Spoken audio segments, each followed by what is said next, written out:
This is where he gets caught out for pace a little bit, like against the Liverpool.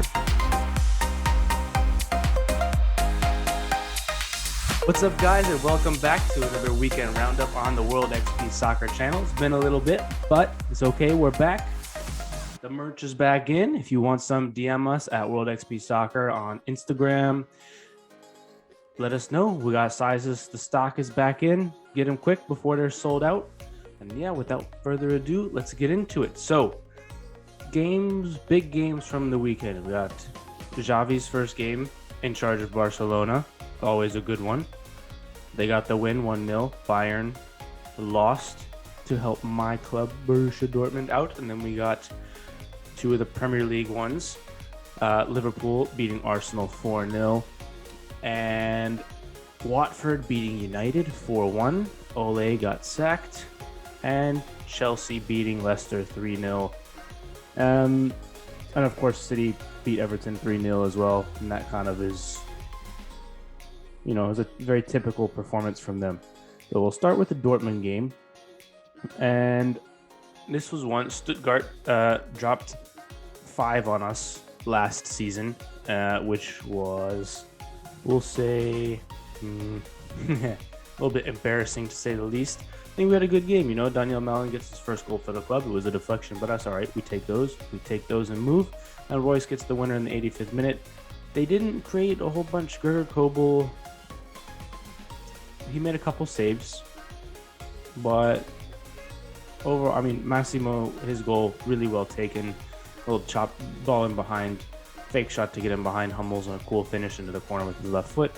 And then Royce gets the winner on a counterattack in the 85th minute. I don't know. I think, obviously, you could tell we're missing Erling Haaland. But I think this was one of those games we had to take advantage of the Bayern loss on Friday. It was good to see Guerrero back in the lineup. Didn't play the full 90, but that's all right. Brandt didn't look great. Sloppy, subbed off for Stefan Tigges. I don't know. Ansgar Knauf came on towards the end, had a real impact in those 3 or 4 minutes that he was on. Basically, had the whole sideline and caused a lot of problems. Didn't let Stuttgart get into the attack because of the effort and the press that he was putting in. Emre Can comes on. He plays well. Good to see him back. We're starting to get guys back, so that's always good. And then once we get Haaland back, and then I don't know. We need another center back probably. Akanji's been playing really well this year. Hummels is one of those players where he's a good player, but in those super high quality games is where he gets caught out for pace a little bit, like against the Liverpool or something like that. He'd get caught out for pace. Bellingham, good player, energetic, but he's not polished, not the finished product yet. Obviously, he's 18 or 19 years old. And I think we need, I don't know, it's hard to say because Mo Dahoud is back on the bench. So that's good, but he's not really it either. We've got a bunch of players that fill a good role, and we don't really have the star anymore, right? With Haaland out. Last year we had Haaland and Sancho. Now we don't have Sancho anymore, and Haaland is hurt. Malin, he's shown promise, but he's not really delivered. It's the end of November now. He's only got 2 goals for the club. Maybe the winter break will do him some good, but I think we need another attacker, right? So we started 4-2-3-1. The 4 that started in the attack were Hazard, Royce, Brandt, Malin. Behind them, we're bringing off Tigges, who's second team player, right? Nothing against him. He's just not up to the level that we really need. Ansgar Knauf, who's stupid fast, and that's kind of about it. And then Bukoko, who's a 17-year-old. So we need another attacking option. Somebody with a little bit more pace that isn't only pace, if that makes sense. Another kind of Daniel Malin type player, but maybe a little bit more physical. I don't know. Anyways, we got the win. That's what's important. We're 1 point behind Bayern. Fair enough. On to the Bayern game. Augsburg is one of those. It's basically with a typical game, right? And like Bayern had all the possession, right, 79% of the ball, 18 shots, only 4 on target, right? So it's a typical kind of performance from them. But when I was watching the game, Augsburg just defended really well. Reece Oxford had a hell of a game, and he's one of those where I think he was at West Ham. He broke into the West Ham team when he was super young and then didn't quite make it. Yeah, he's still only 22 years old. Broke into the West Ham team when he was really young, I think 16. And then he kind of got shipped off to Germany, and no one's heard from him since. But like the thing with those young players, sometimes they just need some time to develop. So happy for him. Obviously happy for Dortmund that we got the win. And now it's kind of looking like a little bit of a 2-horse race. We're 1 point behind Bayern and 5 points clear of third. Yeah. Red Bull Leipzig lost again. They're not looking great. I hope Jesse Marsch gets to keep the job till the end of the year, but we'll see. We will see. Hoping that it remains close through the end of the season, because otherwise it'll just be another typical season, won't it? All right. Got a couple of thoughts on the Arsenal-Liverpool game. I don't actually think Arsenal played that bad. I'm not going to lie. They showed a lot of effort. I think when watching the game, right? So Mane gets the goal in close to halftime. At that point, it had been Arsenal didn't really create anything, but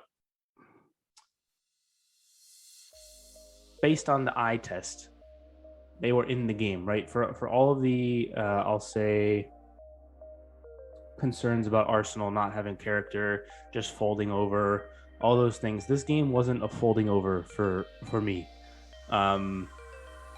They looked like they were fighting until the end. The second goal is just this silly mistake, right? To me, right, it compounds the team performance, but that's something that you can take out in a vacuum and be like, okay, next time don't pass it to Diogo Jota in your own box, right? And then the last 2 goals are kind of, I don't know. I think Liverpool were just better, and that's really what it is. And at the end of the day, the quality showed through. I don't think Arsenal played that bad. Maybe you'd hope for better, but considering what we've seen the last 5 years from them in terms of folding over against these big clubs and stuff, like the Man City game at the beginning of the season, this wasn't that. Mikel Arteta has his back 4 plus a goalkeeper set. He's kind of got the system set, and they're looking good. They're looking good. I think I'll say this: if they get a win next time out against, let's see, who do they got? Against Newcastle. If they get a win and it's convincing on Saturday, I say it's fine. If they lose to Newcastle, then I would say maybe the problems haven't really been addressed. And we can say with that. Liverpool, not a lot to say. They're just, what a team that is. The press is ridiculous. That's really what it was. That's really what got Arsenal at the weekend. It was really just the press. No time in midfield at all, right? Most of the time, like if you've been watching Arsenal during their win streak, they've had a lot of time in midfield to kind of control the tempo of the game, and they weren't able to do that. And this was their first big test after this kind of win streak. And I don't even want to say they weren't up for it, because they were up for it effort-wise. It's just the quality of the press and the drilling that Klopp does into that team. He's had the team for a long time. This is one of those things. Manchester United and Watford. This game could have been like 6 or 7 if Sarr didn't miss the penalty, and there's a couple other chances that they missed. Ole never should have. To me, it's harsh to sack him after this, not because he shouldn't have been sacked, but because the mistakes that are being made aren't coachable, right? Like Maguire's red card, not coachable. That's just a dumb decision, right? He's a player that United bought for like 80 mil or whatever it was. that's not an $80 million decision at all. The defending on the goals, it's like whether like it's just not there. They're just all over the place, and you could say that's kind of down to the coaching. But when you watch it, it's just individual mistakes that you can. I don't know. At the end of the day, it was time for a change.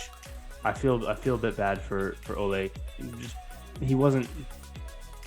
I don't know. And I said this before on a previous video. Like, he's not the best coach in the world at all. But the mistakes that were being made, like the first goal when Bruno just kicks it straight up in the air, like you can't coach. That's not a coachable thing. That's just an individual mistake.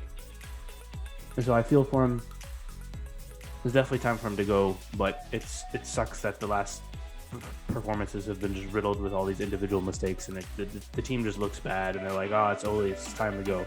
It's like, well, yeah, maybe, but some of this blame has to lie with the players because it's not good enough. Watford, they'll be having a field day. I hope they stay up, big fan of the cycling GK. Shout out to Ben Foster. They're doing all right, they're 4 wins from 12. And at that magic number, kind of like 35-ish points to stay up. They're less than a third of the season in. And if you keep going at the pace they're at, they'll end up with 36 points with 2 games to go. So they could stay up. And then Aston Villa is the exact same as them. Same record, same goal difference, same goals for, same goals against. Brentford also on 13 points. And then they got some teams below them, like Newcastle, I think, will probably... Well, depends on what the owners do, right? If they splash $1 gazillion into the team, then they might not go down. But Norwich, I think, will go down. Burnley might go down, right? They've got a lot of draws. So Watford really got to turn some of these losses into draws, and then they'll be all right for sure. But I hope they stay up. City and Chelsea getting the job done. 3-0 wins, both of them. Chelsea played against Leicester. Pulisic back on the score sheet. Great to see him. And City... Another typical City performance, 2 worldies. Pass from Cancelo on Sterling's goal, and then Rodri's hit, and then, of course, to round it off, the FIFA deflection goal to complete the 3-0 win against Everton. But yeah, so looking at the table, right, Chelsea's 3 points clear of City, and then you got City and Liverpool right behind them. And then after that, it's West Ham and Arsenal, even after that 4-0 loss, are still sitting in 5th. So for Arsenal, I would say, you guys are doing all right. I think part of that is down to Tottenham haven't been good, United haven't been good, Everton and Leicester haven't been as good as maybe you'd expect. But it's going to be a 3-horse race for the title this year, which is kind of sad after we thought it was going to be 4-horse with United. But maybe depending on who they get to be the coach, maybe that will change. And then last but not least, going to La Liga, we got Barcelona playing Espanyol in the Catalan derby. And Xavi gets his first win. Espanyol probably should have won the game. De Tomas misses a couple sitters. Ter Stegen makes a couple good saves. De Tomas hits the post on a free kick. And then there was somebody else who missed a sitter of a header. Forgot who it was. But yeah, so I don't know. And the goal they scored was a penalty-ish. I don't know. It was good. Off to winning ways. We'll see what happens. I think Barcelona fans are going to have to, if they perform the way that Xavi wants them to perform, they're not going to win as much as they might otherwise with like an Antonio Conte or something like that.